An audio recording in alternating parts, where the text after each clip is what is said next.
Even in the wilderness, through confusion and barrenness, you are beautiful, God.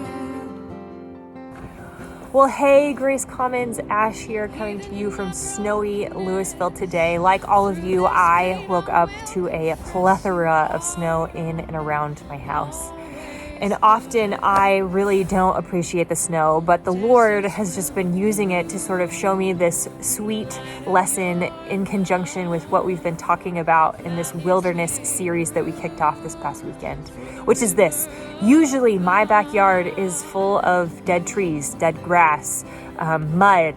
It's really not a pleasant place to be in the middle of winter. It's sort of dreary to look out upon. And this morning when I woke up and looked out over my snowy backyard, I was struck by a few things. One, the brightness of it, that it was literally like glowing and I felt like I needed sunglasses to be back here. And then secondly, just the pristine beauty of the snow.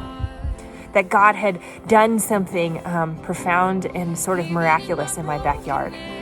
And you know, Carl this past weekend talked about how sometimes when we think about wilderness seasons, we think about the darkness of them. We're familiar with suffering and pain in the wilderness. It's a place where it's difficult to see the goodness of God. But what has struck me and what Carl so beautifully shared was this, that actually in the wilderness is where God is at great work in us and through us.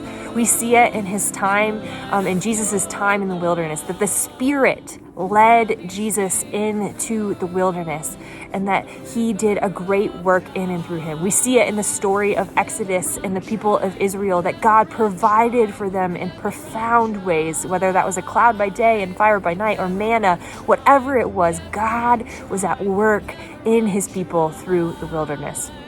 So Grace Commons, what I want us to learn throughout this series and today is that God is with us, that he's with you and he's with me in our seasons of wilderness, that he has lessons for us that we could not learn if we were not in the wilderness. And so I hope that you carry this great hope with you today, that God is with you and that he is up to something beautiful and good and life-giving in and around you.